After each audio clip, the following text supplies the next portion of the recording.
Bismillah walhamdulillah wassalatu wassalam ala rasulillah.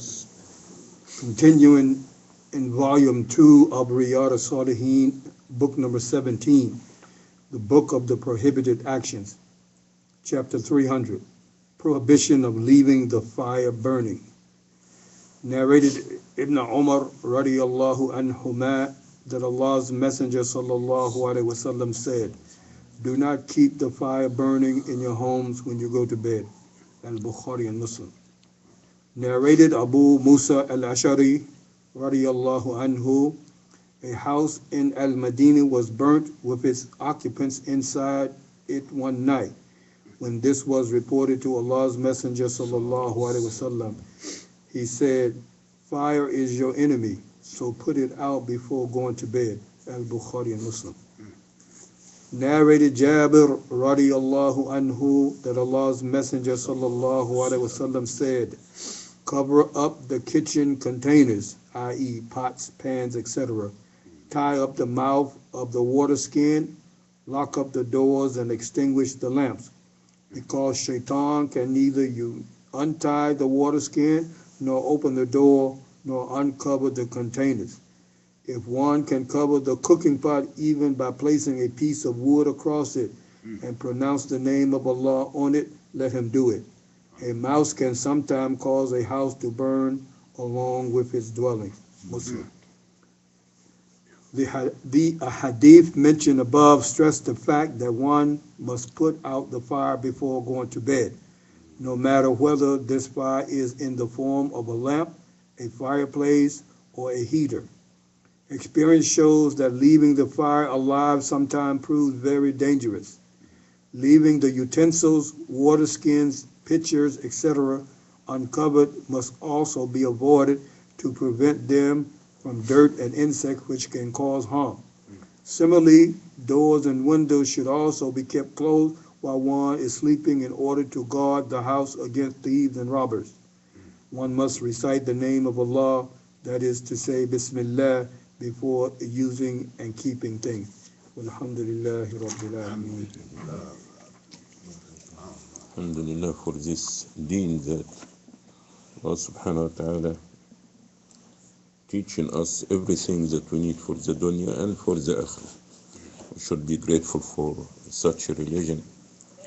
It's given us guidance, direction in all our affairs.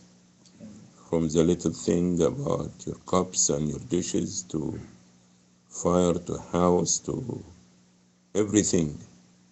And this is the reason that we have to give our total submission to Allah subhanahu wa ta'ala.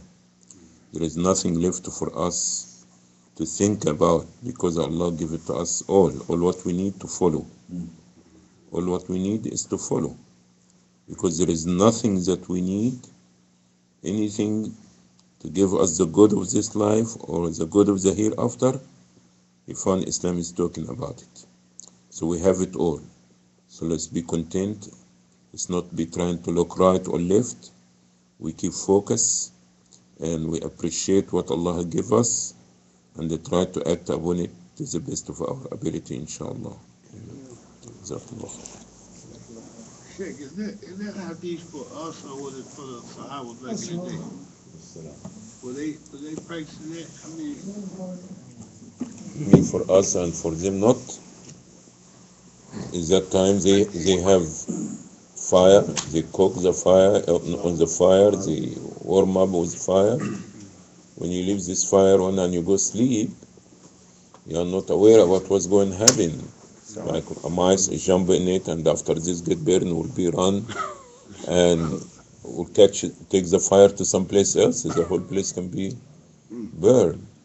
So we have to take our guard, you understand, be very careful.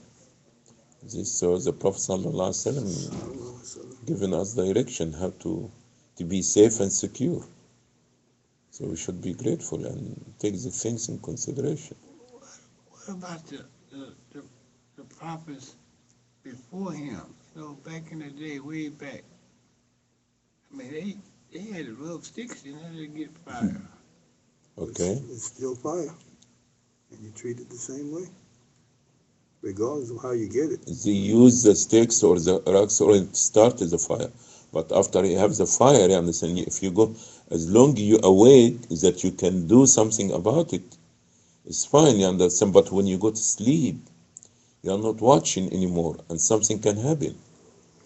But one my point is, was this hadith back then? Had it? Did they know about it back then, or is it just 1,400 years ago? Came 1,400. Or you mean for the other nations, other prophets? Yeah. We don't know about too many laws about what's other prophets before. Why we have to be worried about this? All these other prophets, what laws they have? We have the laws that we're supposed to practice.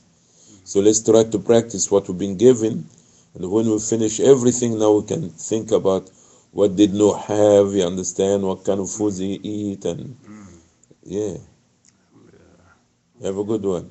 Inshallah, you too. All right, brother. This is Abu Bakr. In New York.